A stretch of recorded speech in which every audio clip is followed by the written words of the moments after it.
Right, good afternoon. I'm going to kick things off today by leading us all in the Pledge of Allegiance. I pledge allegiance to the flag of the United States of America and to the republic for which it stands, one nation, under God, indivisible, with liberty and justice for all. Thank you very much. I want to establish one quick ground rule before we begin the program today. Any audio or video disruptions or outbursts will result in the immediate expulsion from the room. Ask us to keep it civil. We will keep everybody but the speaker's microphones muted. There will be no questions today. There are other events happening today at 4:30 p.m. in person in front of the federal building. There will be a vigil to remember the events of January 6th. And tonight at 8 p.m., I'll be joined by veterans from around the state and across the country in a Twitter Spaces event, if you're on Twitter, where we will be asking questions and talking amongst each other. So welcome, everyone. Thank you for being here. Good afternoon.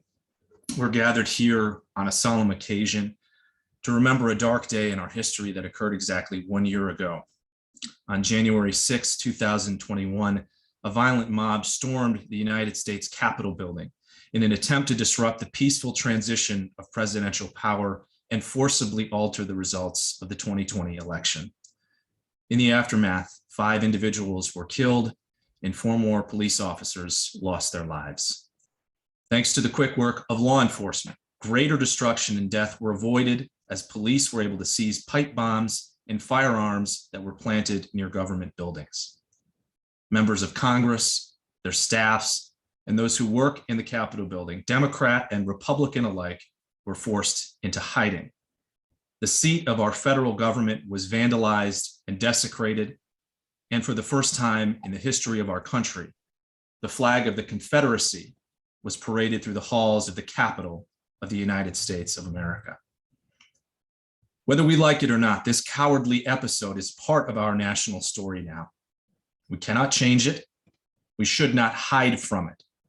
Rather, we must examine it, learn from it, and take steps to ensure it does not happen again. The last 2 decades have shown us an increase in strongman style political figures here in the United States, and it has reminded us that there exists a segment of our population, particularly our political population, who have no problem turning misinformation and false victimhood into a blood sport. Many of them are elected to office in heavily gerrymandered political districts, the poison fruit of closed partisan primaries that reward candidates who tend towards extremism. They aren't interested in evidence, they aren't interested in subpoenas, and they aren't interested in adverse court rulings. They engage in gaslighting about elections, about law enforcement, and about our own neighbors in an effort to divide us, all in the pursuit of partisan political power and personal conquest. In the aftermath of January 6th, these folks have restricted voting rights in at least 19 states, particularly targeting Black communities in areas with a higher Democratic electorate. They've assaulted town councils, school boards, and elections commissioners' offices in order to undermine the law and keep legally cast votes from being counted. But they will not succeed, and that is why we are here today. We know that the greatest generation was called to fight fascism and authoritarianism abroad. As January 6th showed us, today's generations are being called to counter those threats here at home, not through force of arms, but rather with the force of the law. After all, it was one of our nation's founders, John Adams, who reminded us that we are a nation of laws, not men. In order to reflect on this day and resolve ourselves moving forward, I'm proud to be joined by a number of speakers from around our region. I'm proud to host this event through Veterans Organize Central New York. I'm also glad to be joined today by Tracy Driscoll DeGenova on behalf of Governor Kathy Hochul, who couldn't be with us today. But I am especially proud to start this event by introducing a dear friend of mine. Rob Davies is a veteran of the United States Marine Corps, serving in Iraq, Afghanistan, and Mozambique. He holds a law degree from American University, was a former Senate staffer for Senator Kirsten Gillibrand of New York, and is a fellow member of the Truman National Security Project. Importantly, And the reason I have asked him to join us today is that he is a full-time Washington, D.C. Metropolitan Police officer and was a first responder to the Capitol on January 6th. Rob, I want to start by saying thank you for all of your service to our nation, brother. And I want to hand the floor over to you to tell us about that day from your perspective. Well, thanks, Roger. And by the way, the feeling is mutual. It's good to see you again, man. I'm honored to be here. I want to first note that I'm speaking today in my private capacity and not on behalf of the DC Metropolitan Police Department. I entered police service 3 years ago after serving in the Marines and a couple years working in the U.S. Senate. And of course, I had to appreciate the sad irony when just a few years later, I returned to Congress, but this time as a local cop in riot gear. Surreal and terrible as that day was, there is nowhere else on earth I'd rather have been that afternoon. Just knowing that I stood there as a proxy for every dedicated public servant in the country, whoever recited and sincerely meant their oath of office. My own minor contribution that day was anticlimactic compared to the most harrowing acts by the heroes whose names you've heard publicly, but also the many more whose names you haven't. By the time my unit arrived on the Upper West Terrace, the police line on the Lower Terrace had already collapsed. And we got there just in time to augment the dozen or so MPD officers who were holding the top of the southern staircase just as the rioters attempted to rush the line. After a tug of war over some bicycle barriers and exchanging volleys of pepper spray, I'm fortunate to say that we actually successfully held that line until the Capitol was secure. I want to share with you one interaction that stuck with me. While manning that barrier, two men weaved through the rioters, and they approached me. And he told me that one of our officers had got dragged off by the crowd, and he was hurt. And that if we followed them into the crowd, they'd lead us to him.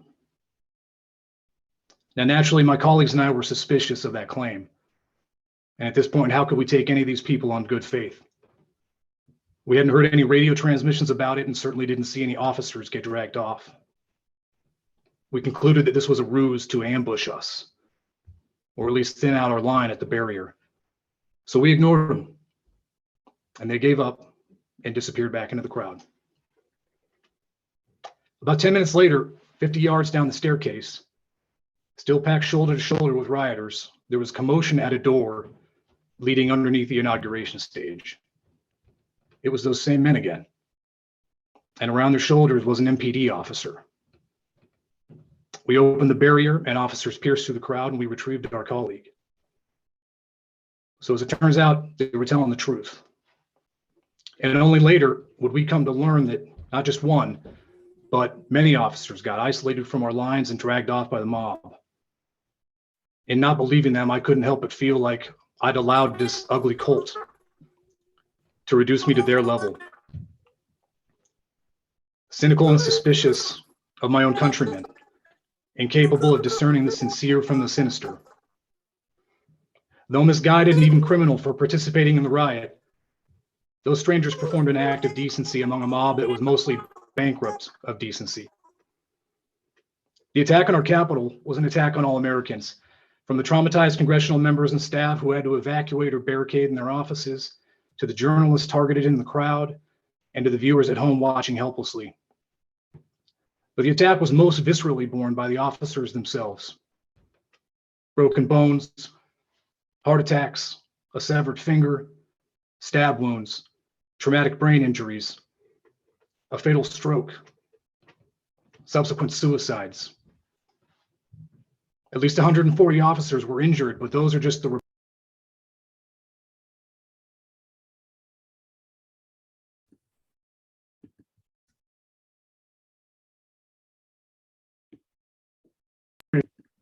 While that's always been true, it's probably no truer than it is right now.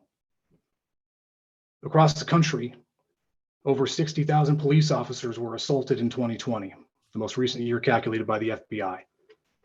In 2021, nearly 350 were shot and at least 70 murdered in the line of duty. Over 100 of those shootings were ambushes. The MPD that responded to defend the Capitol was exhausted long before January 6th. Since the beginning of the racial justice protests of 2020, the department had endured full activation during sustained protests and violent and destructive riots. 12-hour shifts or more every day, leave and weekends canceled indefinitely. Our workforce had been whittled down by a punitive hiring freeze, attrition, budget cuts. We were on January 6th, as we are today, understaffed by several hundred officers. So for many of my colleagues, January 6th was just one more occasion in the same 7-month period in which people were willing to exercise political violence on cops and destroy and loot property, which they justified by their grievance with the state, whether real or imagined.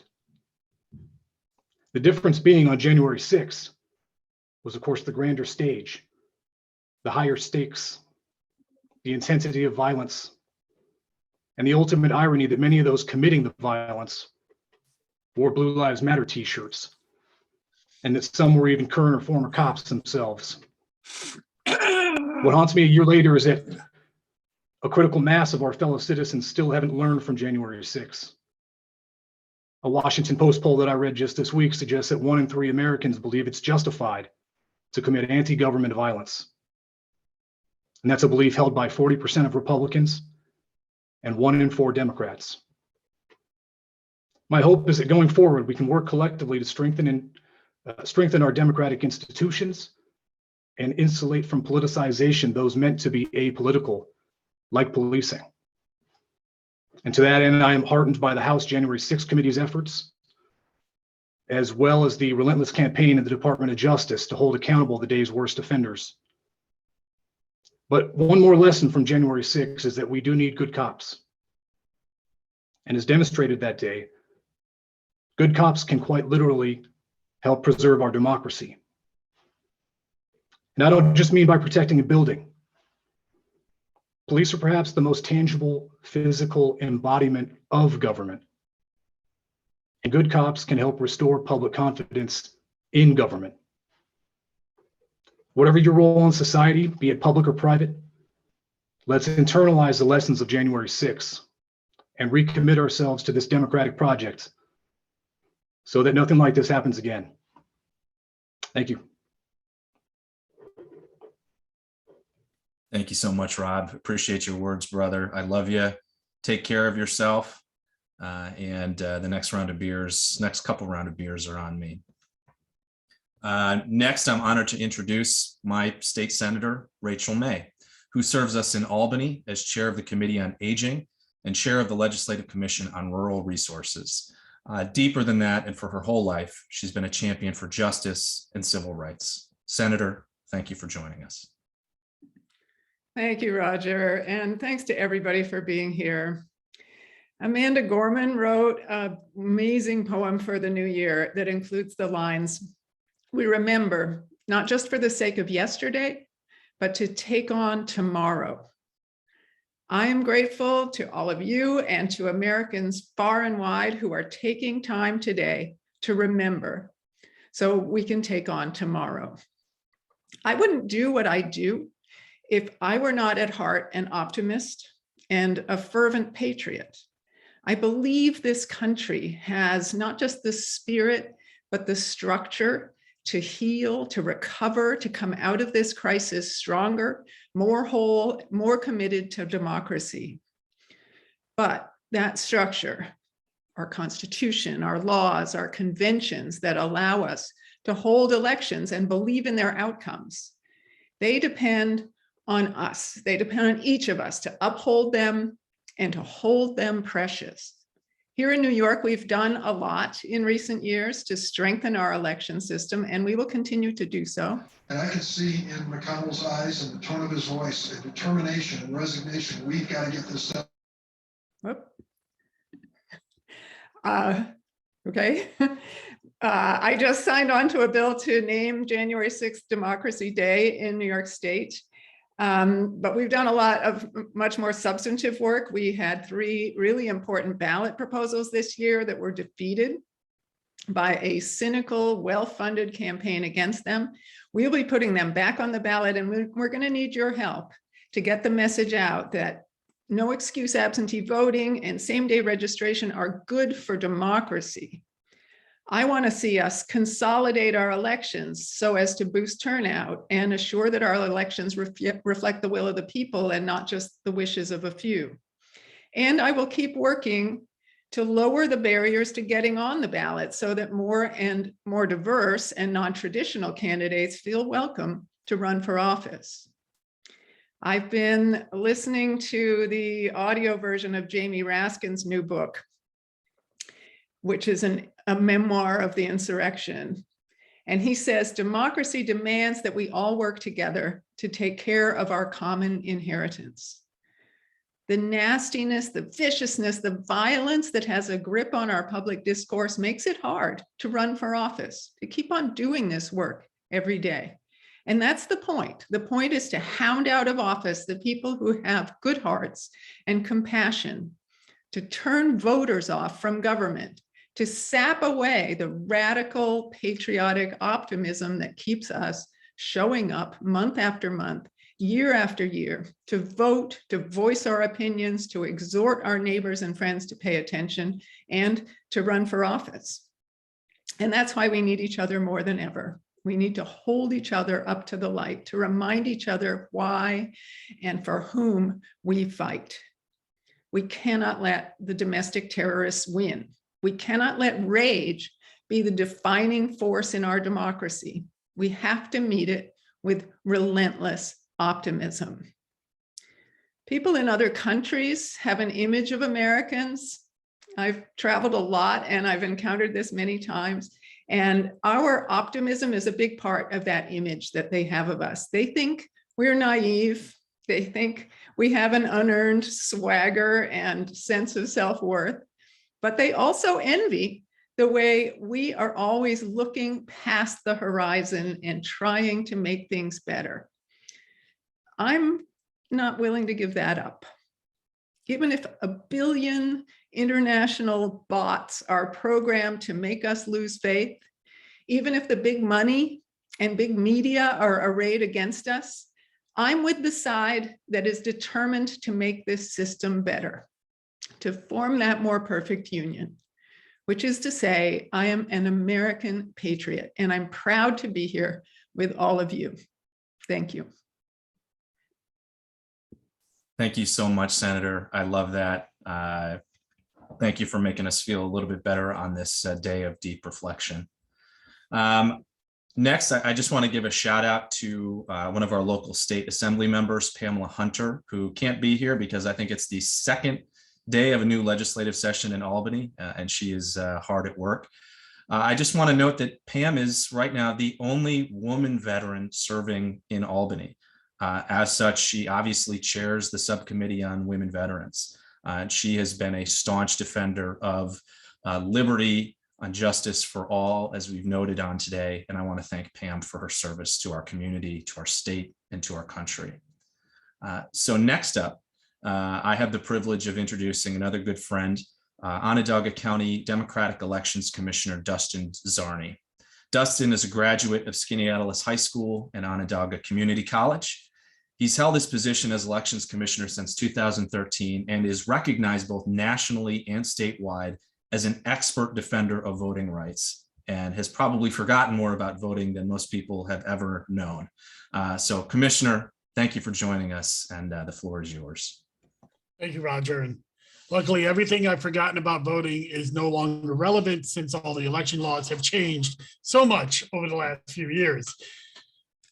I wanted to thank Roger and all of you for being here on this solemn occasion. And I think it's important to remember how we got to where we were a year ago today, because this did not start on January 6th. It didn't start on November 3rd. It didn't start during the presidential election. And no, it didn't start in 2016 with the election of President Trump. It started many, many years before that. For decades, we had rhetoric on certain sides of the political spectrum that of unprovable, unsubstantiated voter fraud, which chipped away at our assurity of the vote, at our willingness to accept results that we did not agree with. And for many, many decades, people thought, what's the harm of forwarding this lie, this deception that there was so much voter fraud out there, that it had to be voter fraud, that we needed to pass laws like voter ID laws, which were targeted against certain segments of the community, to gerrymander districts to allow for election outcomes that favor our political party. These are things that perpetuated and were the precursor of the big lie. And yes, President Trump and his allies, they perfected this. But I think it would be important, and I think it would be foolish to think that this is the apex and that it's going to stop, because this stuff continues today. And so these people that assailed our Capitol on January 6th were fed these lies, not just for days, not just for weeks, but for years. And they felt justified in their actions because of these lies. And we all, as a society, need to stand up against those who perpetuate these myths and those who believe them, because these cynical assertions is what led us to that fateful day last year, where so many of our citizens, our neighbors, our friends, not only decided to storm the Capitol and disgrace our institution, and during a time where we were selecting our next president and in a time of peaceful, or what was supposed to be peaceful, transfer of power. For the first time in our history, really, we saw this happen. Not only did it happen then, it's happened since then. Since then, we have seen leaders across our country diminish their roles in what happened on January 6th and what actually happened. We've heard the tales that these were just tourists. We've heard the tales that this was just a protest. The video is there. It doesn't lie. And the brave man who opened up this program was there. And his fellow brothers and sisters that stood shoulder to shoulder to defend our democracy were there. And they can tell you, this was not a protest. This was not a simple misunderstanding. This was an attack on our democracy, which is an attack on every one of us, whether we voted for Donald Trump, voted for Joe Biden, or someone else.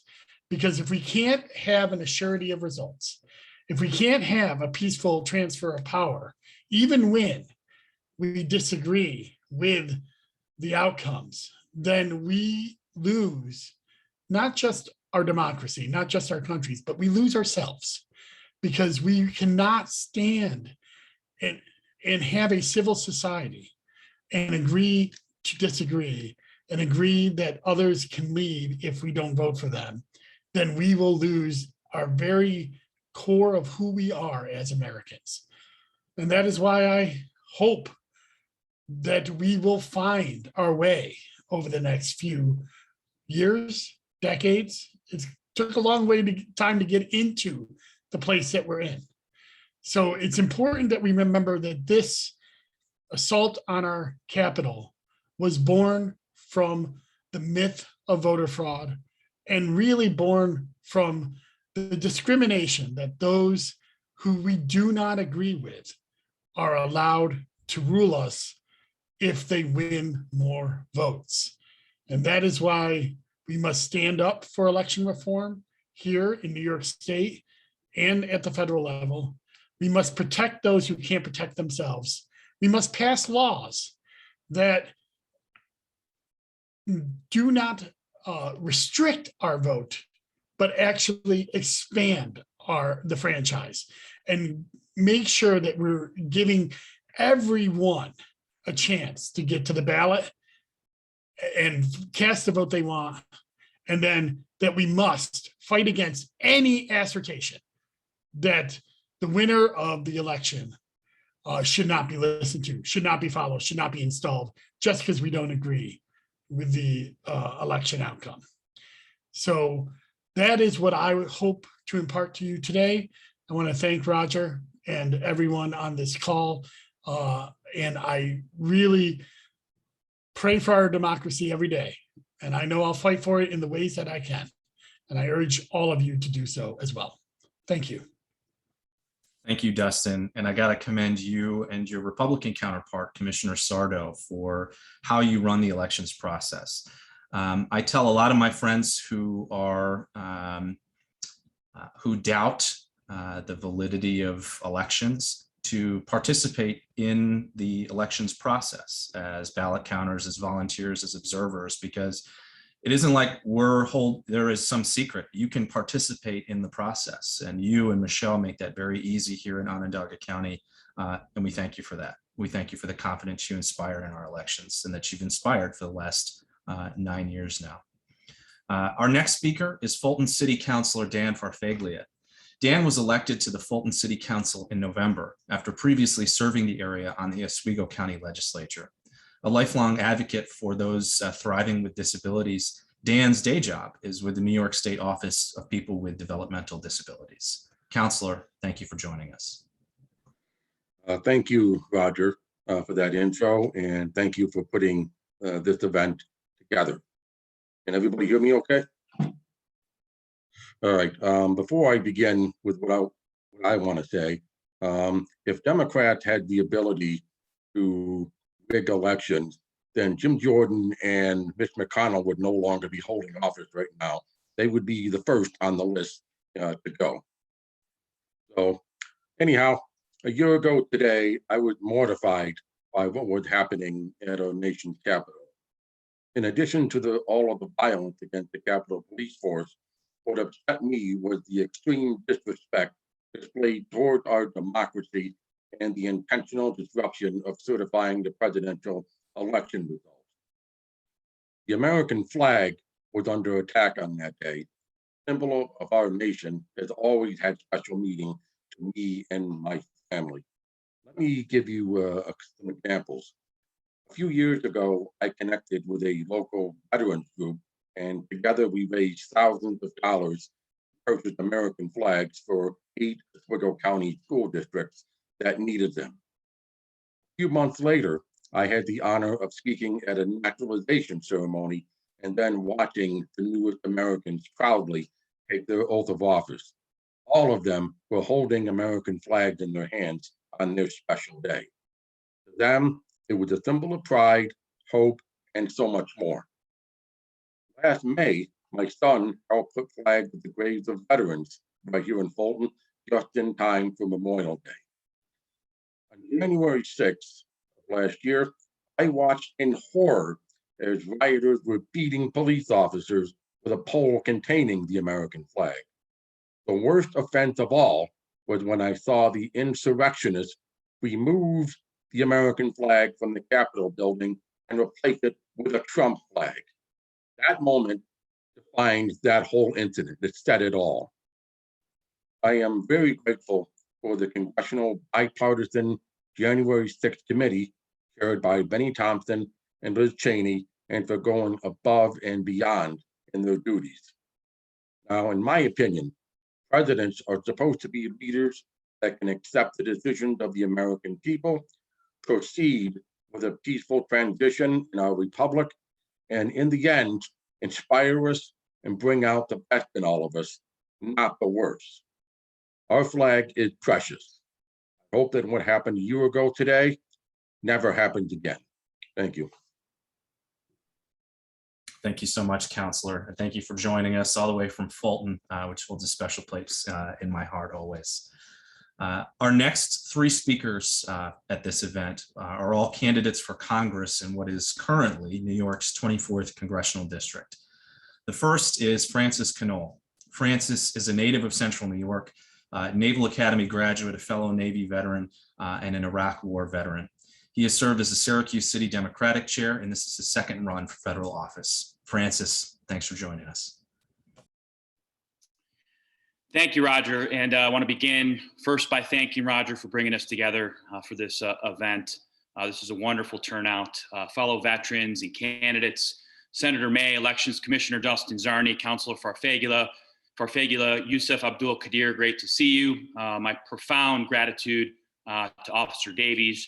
Thank you for the work you did that day, for the work you do every day for your service to country, and for being here with us today. You know, I've thought a lot about January 6th over the past year, those who lost their lives, where we are as a country, what it means for our communities here in Central New York, and what it means for the future of our republic. And, you know, we've talked a lot about this today, and there's been a lot written about it. The cover of the Atlantic this past month was titled that Trump's coup has already begun. And it highlights that this democratic emergency is already here, and the prospects of a democratic collapse is here. And these threats are broad and to our republic, and they come in multiple forms. The first, and Dustin touched on this, but it's been this assault on truth. Really, the impetus for that day, for January 6th, was made possible by what happened before, but then greatly accelerated under the 4 years that preceded it. Trump relentlessly attacked truth. He relentlessly attacked our democratic institutions, making Americans believe that some of the core pillars of our democracy, our Justice Department, our intelligence community, the press, our elections, were corrupt. And this was really Trump's biggest victory, which laid the groundwork for January 6th, and in my opinion, was the most significant damage that was done under those 4 years. And this foundation really built a false premise embraced by the majority of Republicans and lays the groundwork for what's happening now, which is across the country. State legislatures are enacting laws restricting the right to vote, a threat to the very essence of our republic.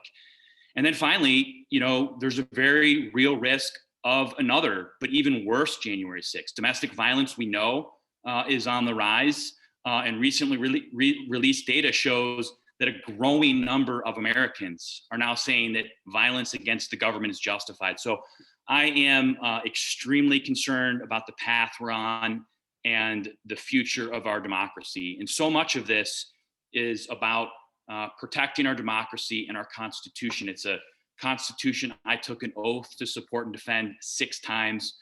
And so I'm left believing and knowing that we're going to have to take certain actions. First, I think we're going to need to absolutely ensure that this January 6th commission can continue so we can know what happened, we can know the facts, and prevent this from ever happening again. Second, we've got to protect our elections. It is the fight of our time. This month, the Senate will take up the Freedom to Vote Act. To pass it, we're going to have to change the filibuster. We're going to have to change the rules of the filibuster to pass this critical piece of legislation and protect our democracy. Third, I think we need to do more. Congress needs to do more. It needs to happen more at every level to counter misinformation. This includes taking on big tech, and Congress needs to do more because it's becoming extremely dangerous. And finally, and perhaps this is the most difficult, I still believe we've got to find a way to change the course from this escalatory spiral that we're on. And we've got to find those gaps of dialogue and common ground. It can happen. It happened this past week on the Onondaga County ledge. And at this point, I believe that finding these gaps of dialogue is like an act of national service. I mean, there's things that we can't compromise. And yet, as Senator May highlighted or mentioned Amanda Gorman, another great moment from Amanda Gorman's poem is that this country is not broken, it's just not finished. And I continue to believe that we've got to continue to finish the work of perfecting our union. And in order to do that, we're going to have to come together to move this country forward. So thank you so much, Roger. Thank you all for being here today on this solemn day. Thank you, Francis, and very well said. The next candidate to speak is Steve Holden. Though a native Oklahoman, Steve moved to settle near where his wife grew up here in Central New York.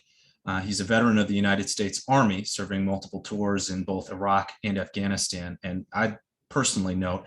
He's been instrumental in securing the safe transit and settling of Afghan interpreters, including his own and other Afghan allies here in the United States over the past few months. So he has my thanks for that, as we've been brothers in that effort. Steve, thank you for joining us. Thank you, Roger. And as they say in Afghanistan, shona bashona, shoulder to shoulder. And that's how we must stand.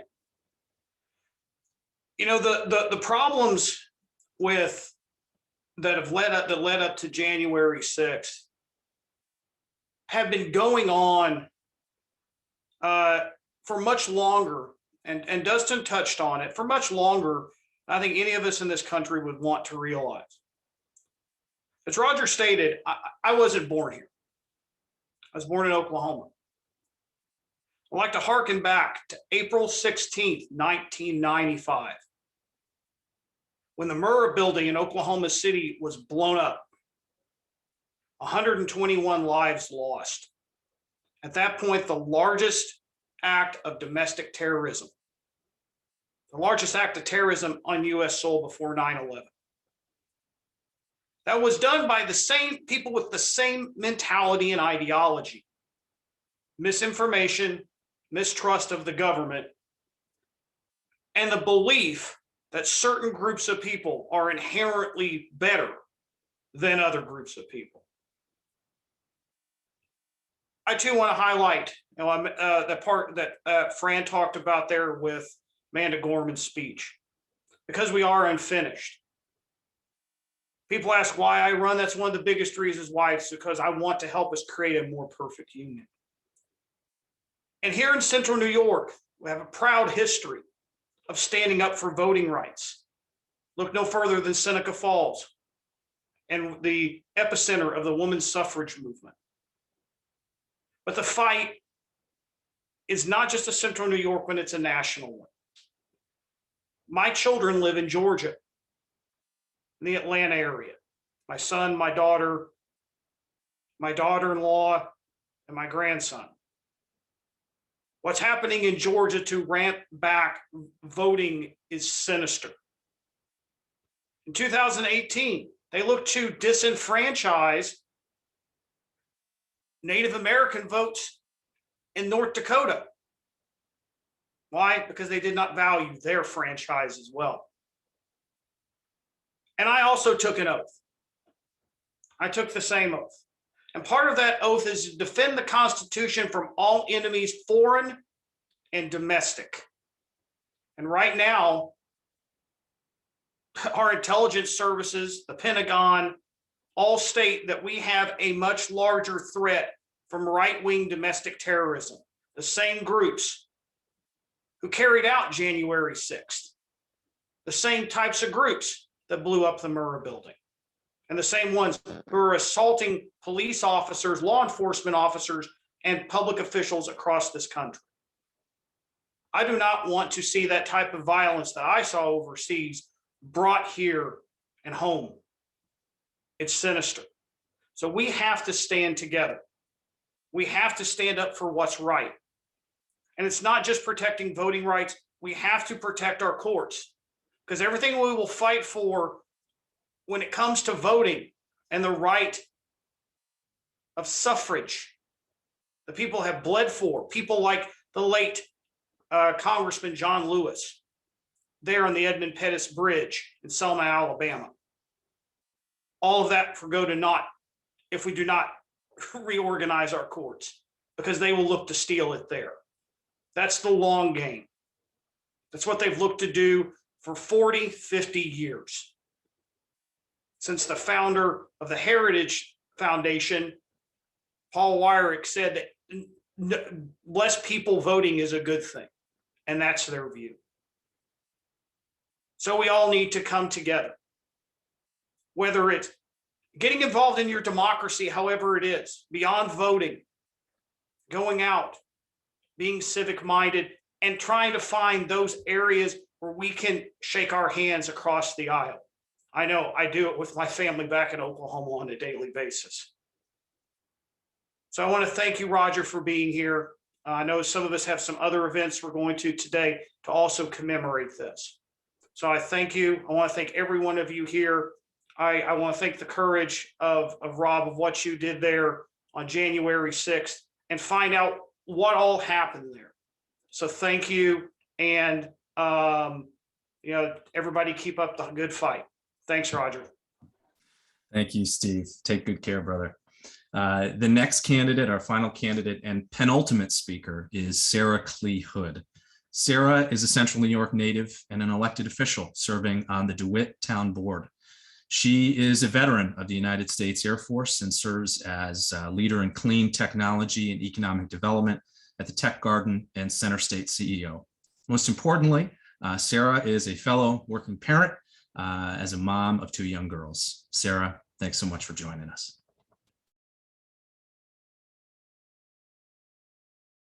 There we go. Can you hear me now? Am I good? Okay, great. Thanks, Roger. And to everybody here, thank you for your commitment and your time, your commitment to our community, and the commitment to democracy as we sit here and reflect. Since Roger asked me to participate on this panel, I have been searching for the words. I've been searching for words for 365 days. People that know me know that I'm not short on words. It's hard for me to find ways to fully express the emotions that I felt and the turmoil that I've felt since then. So I'm going to describe the day to you as it unfolded in my life and how it got me to where I am today. I remember watching in horror and in awe, frozen in fear in front of the TV as C-SPAN started to replay and was showing the events of the day. And in a quiet moment of disbelief, I felt a familiar rush, a sense of duty kind of washed over me. It was a duty to my family, to my community, and to my country. And in that solitude moment, the next moment that follows was something my husband continues to laugh about. But I was on the phone with our local Air National Guard recruiter. I was giving him my former military qualifications, my jobs, and what I had qualified for, and asking if they had any position that I could readily sign up for and put those boots back on. What I wasn't and still am not able to put into words, I put into action. Move forward a month, and they had offered me a job that was in Germany. So that wasn't going to work out with my family living here in Central New York. But what that helped me realize, though, is that I found my path forward, and it's a return to service. It's ingrained in the person that I am. And that's how I am finding a way to service my country and community in my current role. I look forward again to supporting and defending the Constitution of the United States against enemies, foreign and domestic. And we the people endured, and we the people will prevail. I look forward to walking arm in arm with many of you in the future and growing this community and strengthening our democracy. Thank you. Thank you so much, Sarah.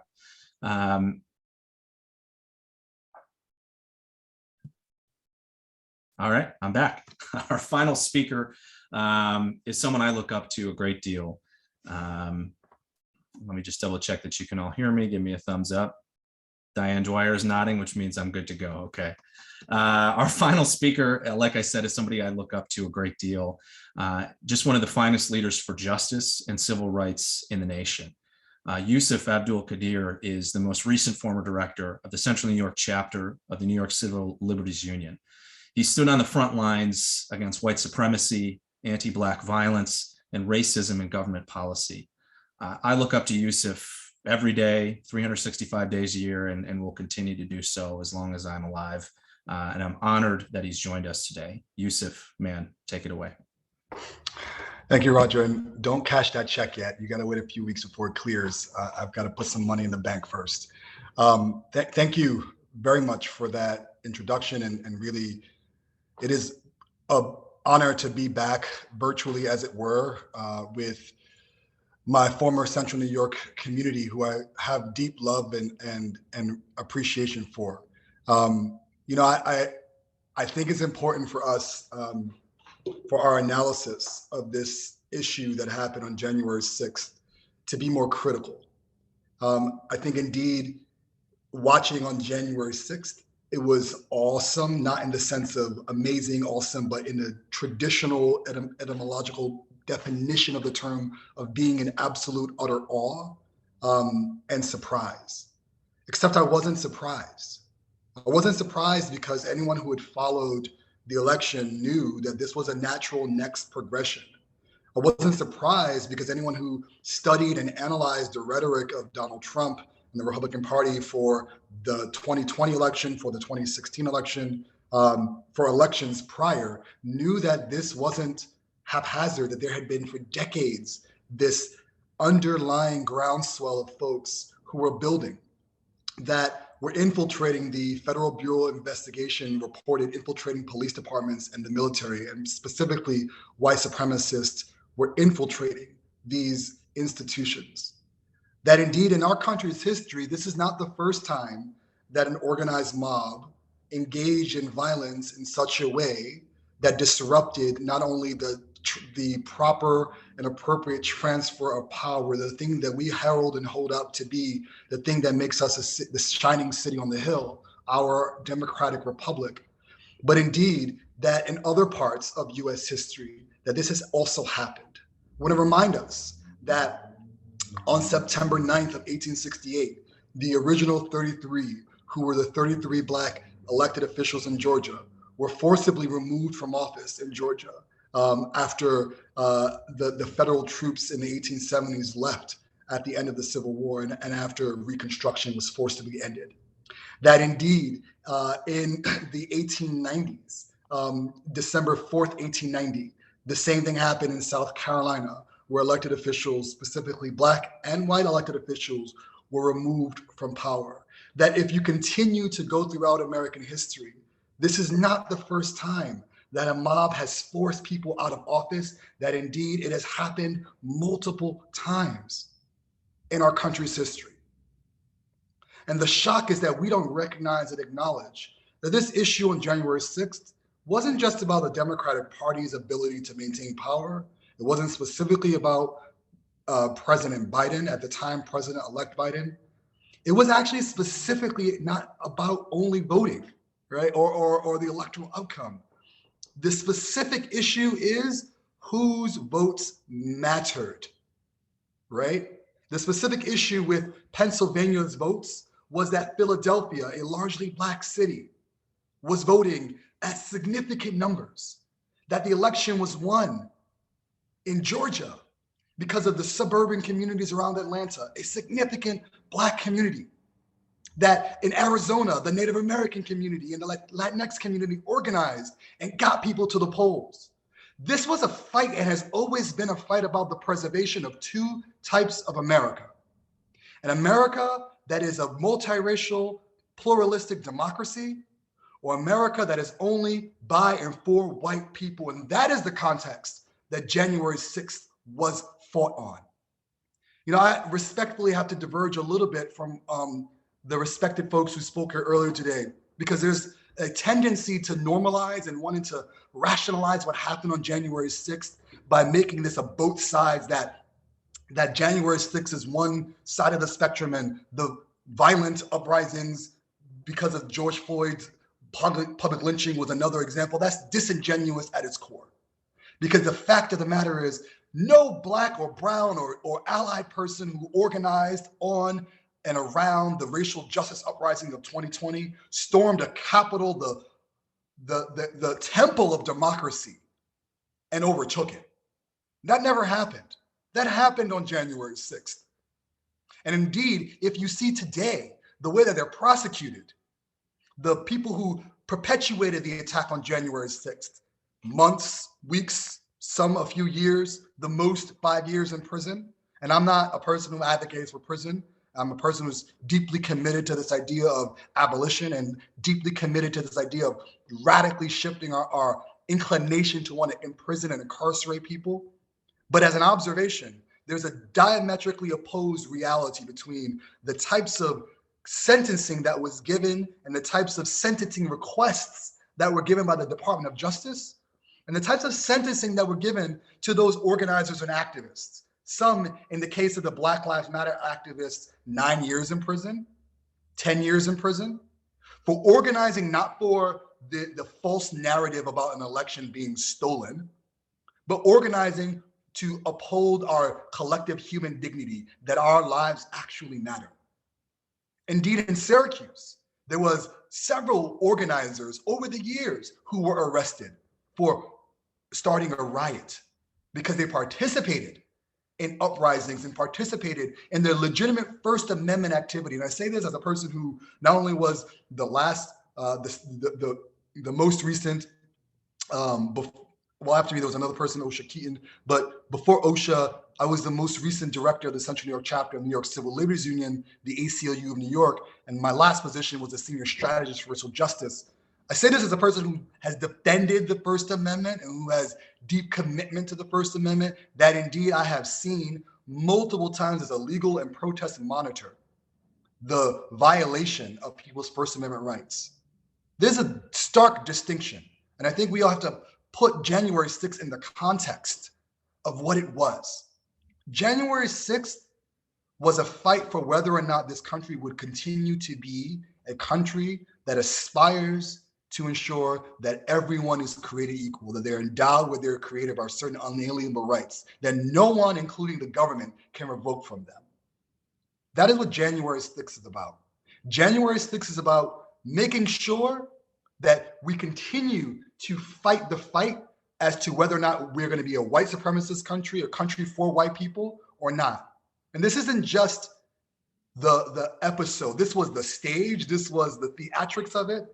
But there were so many more moments after that that continue to coalesce. Why is it that we see various states taking away a woman's right to choose? Because this great replacement theory holds this notion that white women aren't having enough white babies, and so therefore we've got to make sure that women can have abortions. That is a part of this ideology. This ideology continues to eschew this idea that indeed voting rights for Black people, voting rights for Latinx people, voting rights for Native American people, voting rights for Asian American people, voting rights for young people, voting rights for people who believe in this idea and white allies, and this idea of a multiracial democracy ought to be revoked, because we've got to maintain this America in the way that they see it ought to be. Indeed, the very words that former President Trump had on January 6th is, we have to take our country back. From whom is the question that we aren't allowing ourselves to ask. So this is about a racial justice issue. This is not just about our democracy, and though indeed it is about our democracy, but it's also about what kind of democracy are we going to be? Are we willing to let ourselves fall into the narratives that organize and enable people to say Jews will not replace us during Charlottesville? Are those going to be the types of calls to action that we herald and that we defend? Or are we going to be a country that uplifts this idea that irrespective to the color of your skin, that irrespective to your gender identity, that irrespective to your religious affiliation, that you on this country's soil are equally protected under the law? That's what we have to commit ourselves to, this idea of what American democracy is. Because our analysis falls short and enables us to continue to allow this to happen if we don't recognize that. I want to take the last moment to say that in 1876, there was a Hayes-Tilden compromise. Rutherford B. Hayes had a compromise, and that's how we solved that election, in which it was a commitment that said we will end Reconstruction, we will pull federal troops out of the southern states, and that gave carte blanche to be able to enact the Black codes, to enact Jim Crow laws. And that created the separatist apartheid governments that we had for decades until the various Civil Rights Acts. And since the Civil Rights Acts, from that time until today, that's when this fight has begun. That is when this fight has begun. And those groups have organized and manifested themselves in such a way that they were able to build power, such that they were able to seize the one moment of our transfer of power on January 6th. I want to end by mentioning and reminding us that it isn't just those folks who organized and who participated in the siege of the Capitol, who engaged in insurrection and sedition and treason against our country.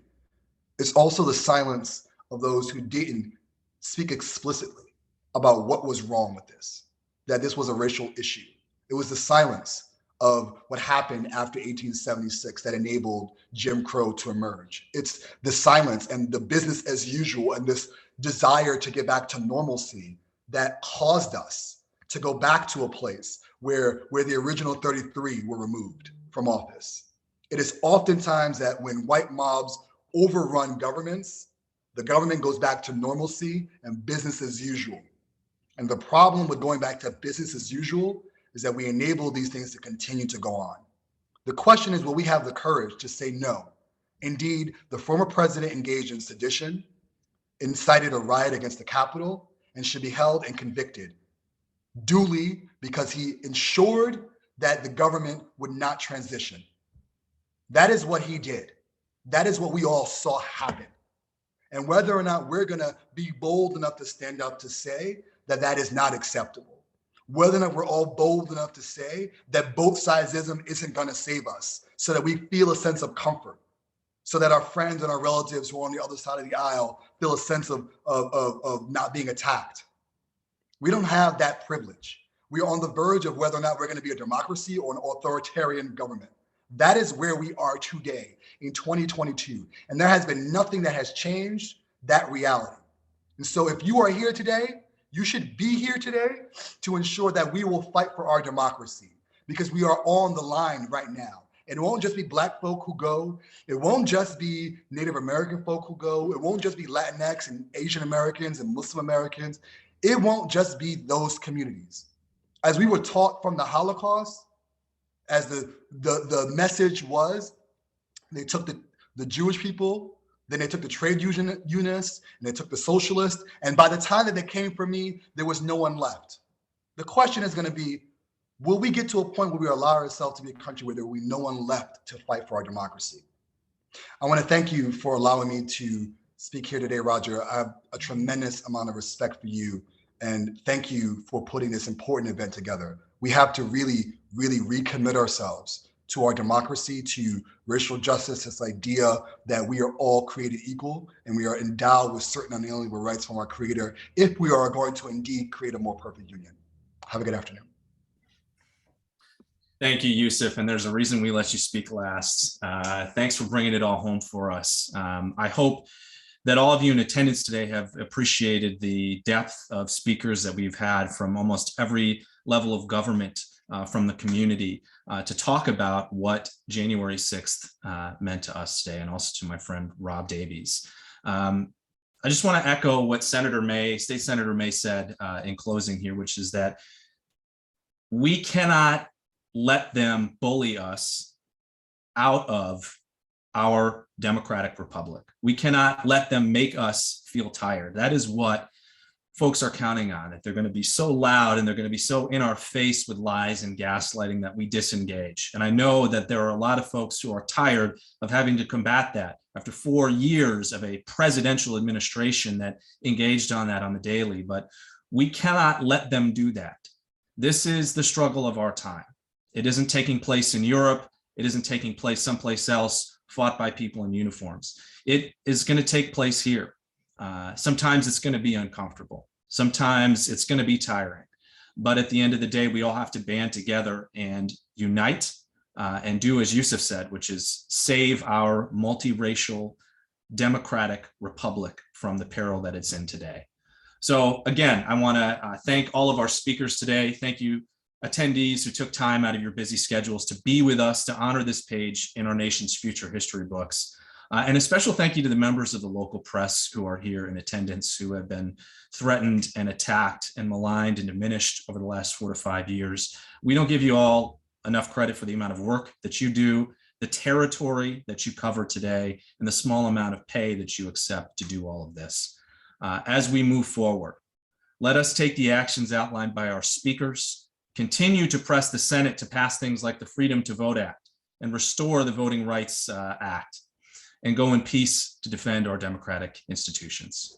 Thank you all. And like I mentioned earlier, this will be up on YouTube shortly. Take care.